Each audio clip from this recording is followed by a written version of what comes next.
Pela primeira vez, é revelada a verdadeira arma que foi crucial na operação de prisão do presidente venezuelano Maduro.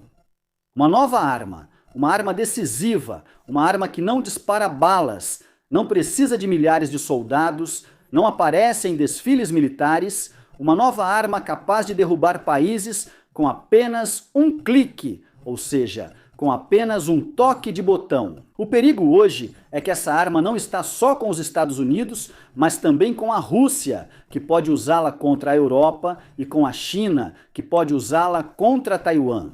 Outros países talvez também a possuam. Isso não estava nos planos de forma alguma, o que significa que veremos o cenário da prisão de Maduro muitas vezes na próxima fase. Hoje vamos revelar exatamente como Maduro caiu. Qual é essa arma secreta que decidiu essa batalha? E por que eu digo que o que aconteceu na Venezuela vai se repetir em breve em outros países? Fiquem conosco!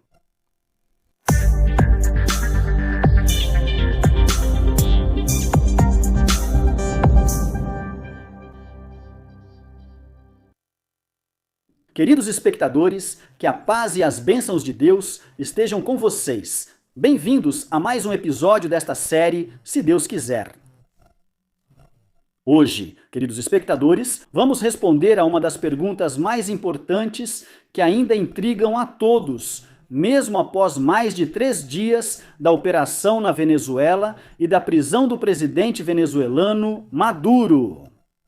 A pergunta que talvez esteja deixando todos confusos hoje é: como esse cenário aconteceu?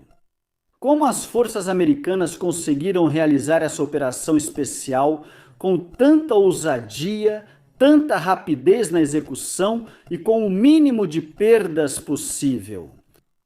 Hoje, caros espectadores, vamos revelar uma das armas mais perigosas, sem a qual essa operação não teria acontecido, sem a qual os Estados Unidos não teriam ousado. Uma nova arma, uma arma muito perigosa, que eu realmente considero a arma da era, e acredito que ela foi finalmente revelada nessa operação na Venezuela. E isso significa que essa arma talvez seja usada pela Rússia facilmente em um ataque à Europa, para controlar os países da União Europeia. E isso também significa que até a China pode usá-la no processo de anexação de Taiwan. Talvez vejamos na próxima fase seu uso também por países de poder médio, como Turquia, Arábia Saudita, Índia, Paquistão e assim por diante. Então, antes de revelar essa nova arma, vou mostrar para vocês primeiro os detalhes desse ataque americano. Como aconteceu esse ataque americano? Como exatamente esse ataque começou? Como terminou? Porque agora algumas informações começaram a vazar, ou os detalhes dessa operação começaram a vazar gradualmente. Então, a primeira coisa que o exército americano fez no início dessa operação, e o que ele fez, foi realizar um ataque aéreo na capital venezuelana, Caracas. O ataque aéreo teve como alvo o aeroporto, atingiu posições de defesa aérea, atingiu centros de comunicações, militares venezuelanos e depois também atingiu uma base militar que abrigava um abrigo para o presidente venezuelano Maduro. Ele estava se escondendo lá. No caso de haver tentativas de golpe ou algo assim, prestem muita atenção a esses números que vou mostrar para vocês, porque são números muito grandes. Esse ataque aéreo contou com a participação de 150 aviões militares, ao mesmo tempo, 150 aviões militares. Alguns deles tinham um papel defensivo, ou seja, protegiam os aviões de ataque, impedindo que qualquer avião venezuelano decolasse de qualquer aeroporto militar, ou seja, paralisando a aviação venezuelana. Outros tinham um papel ofensivo tático, sendo responsáveis pelos ataques aéreos. Por outro lado, essa operação contou com a participação do bombardeiro estratégico Buan Lancer, além de um grande número de drones. Além disso, Houve também a participação de um elemento crucial nessa operação, que é o 160º Regimento de Operações Especiais, que naturalmente utiliza helicópteros de ataque em suas intervenções militares e é responsável por transportar as forças Delta até o local. Esse ataque massivo, com esse grande número de aeronaves, a que levou? Levou à neutralização dos sistemas de defesa aérea, à interrupção das comunicações militares, cortando as comunicações militares entre o comando e os membros do exército venezuelano, e também ao corte da rede elétrica em algumas áreas da capital, Caracas. Consequentemente, os helicópteros se encontraram voando na capital Caracas sem qualquer intervenção defensiva.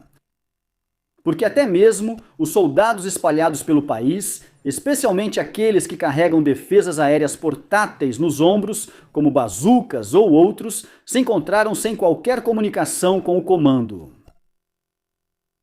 Primeiro, eles ouvem o som do helicóptero, mas não o veem, não sabem sua direção correta devido ao corte de energia e à falta de iluminação pública. Segundo, eles ouvem o som do helicóptero, mas não sabem se é um helicóptero venezuelano ou se pertence ao inimigo.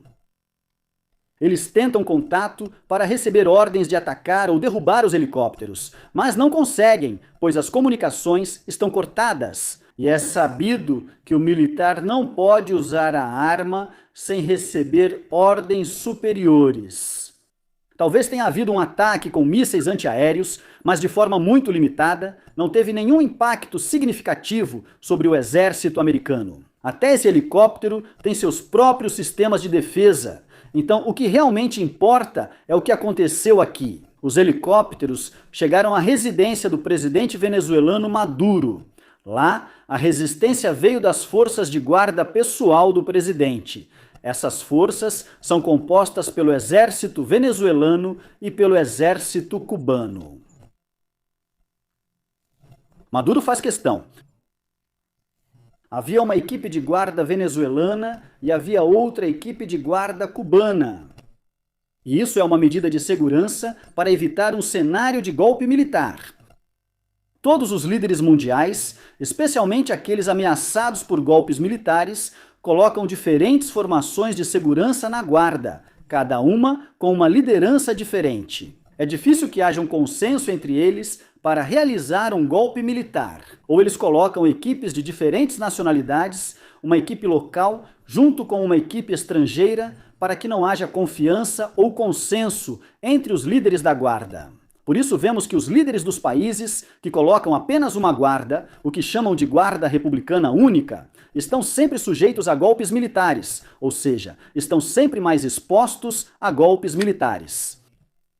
Por exemplo, até mesmo o ex-presidente sírio Bashar al-Assad tinha uma equipe de guarda formada por russos. O importante é que Maduro tinha uma equipe venezuelana e outra de Cuba. O que importa aqui é que quando as forças americanas chegaram à sede de Maduro, acabou, não houve mais conversa, houve confrontos. Mas aqui, quem tem o controle aéreo certamente vai vencer, especialmente quando esse ataque acontece. Ou seja, ele foi planejado com antecedência de forma extremamente precisa.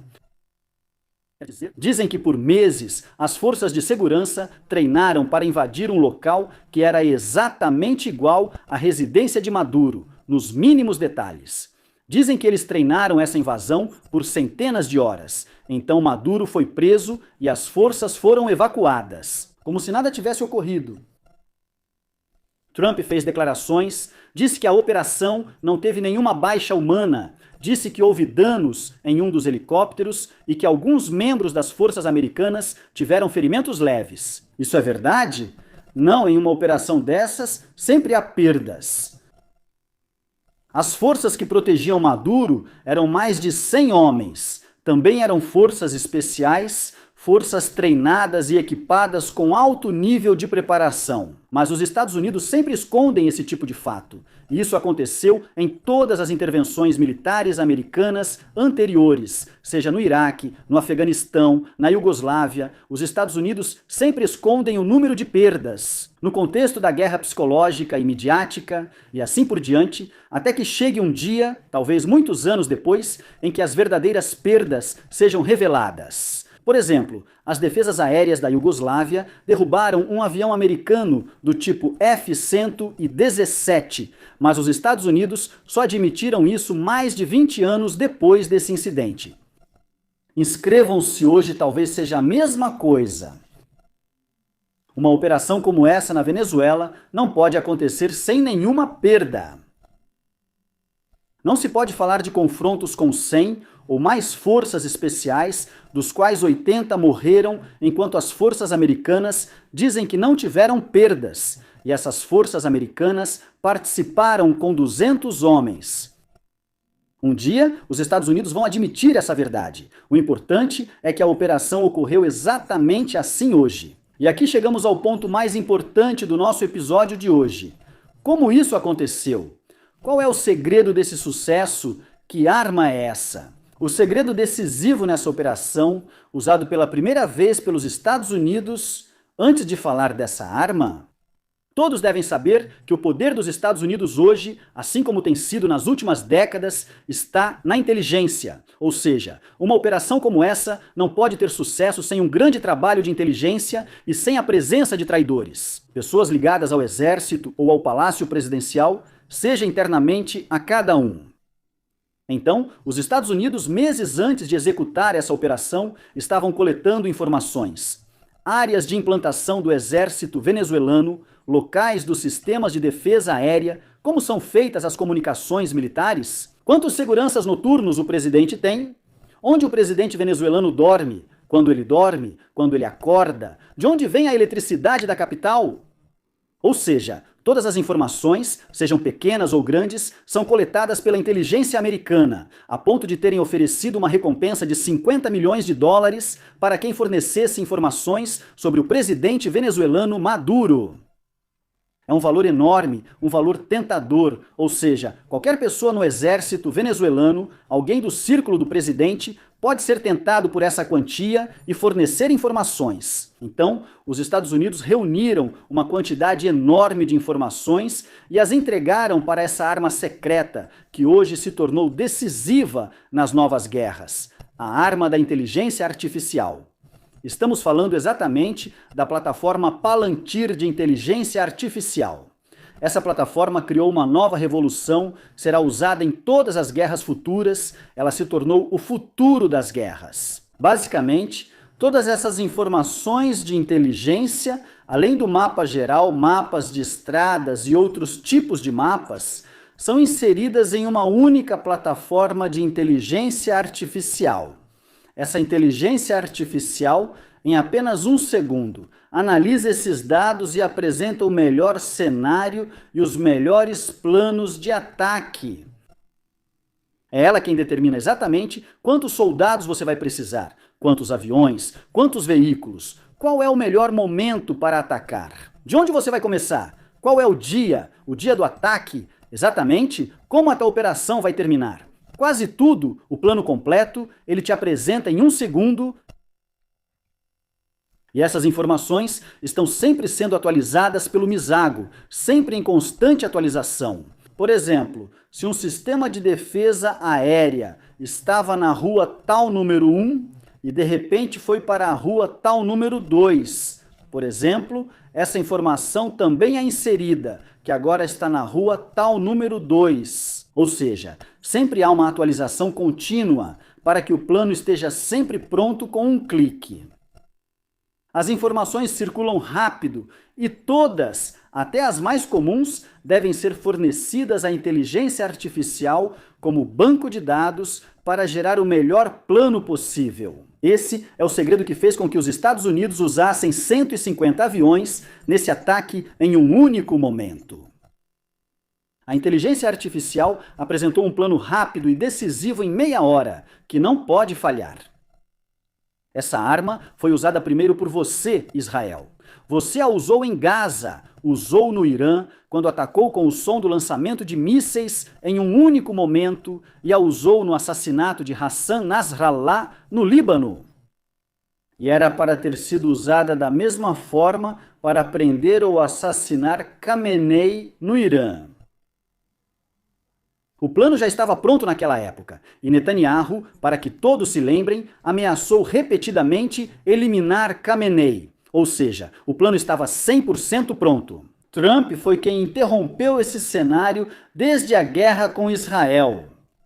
O Irã prendeu mais de 20 mil pessoas acusadas de espionagem e possível colaboração com inteligência estrangeira. Com as informações, elas são fornecidas à inteligência artificial, que então produz resumos, análises e planos prontos. Essa arma é muito perigosa e hoje é decisiva. Então, quando hoje em dia Trump aparece ameaçando todos os países da região, como Colômbia, Cuba, México e assim por diante, ele sabe exatamente o que está ameaçando.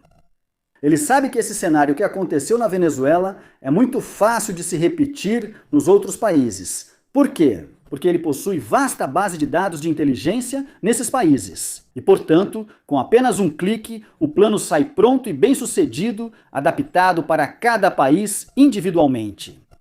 Talvez a pergunta hoje seja: como enfrentar essa arma? A questão é fácil, simples e difícil ao mesmo tempo.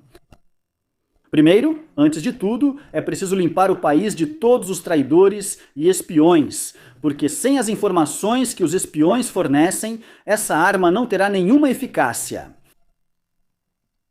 Se todos perceberam, o Irã prendeu mais de 20 mil espiões, talvez tenha afastado esse perigo. Até mesmo Netanyahu enviou recentemente uma mensagem de tranquilidade à Rússia, dizendo que não vai atacar o Irã agora.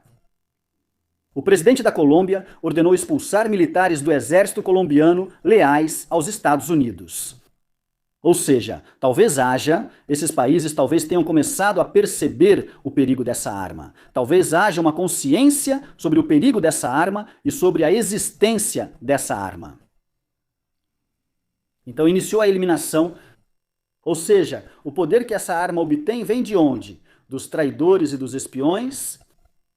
A segunda questão é a constante mudança das áreas de posicionamento do exército, defesas aéreas e pontos de lançamento de mísseis, residências do chefe de Estado. Todos esses elementos devem mudar constantemente para confundir as informações disponíveis. Mas, no final, e antes de tudo, é preciso eliminar os traidores. Agora, Trump não sente apenas a euforia da vitória, ele também sente grandeza, sente-se grandioso por possuir uma arma poderosa que pode usar com sucesso contra todos esses países. E é por isso que ele ameaça o público. E foi por isso que ele apareceu com toda a confiança e clareza para dizer que o hemisfério ocidental deve ser o quintal dos Estados Unidos. As coisas ainda não estão decididas e mudanças estão ocorrendo. Não sabemos como tudo vai se desenrolar e todos os cenários, inclusive o oposto citado no episódio anterior, estão em aberto. O uso excessivo de força sempre leva ao colapso. Por aqui, queridos espectadores, não se esqueçam de se inscrever e clicar no botão de like, que a paz, a misericórdia e as bênçãos de Deus estejam com vocês. Até a próxima!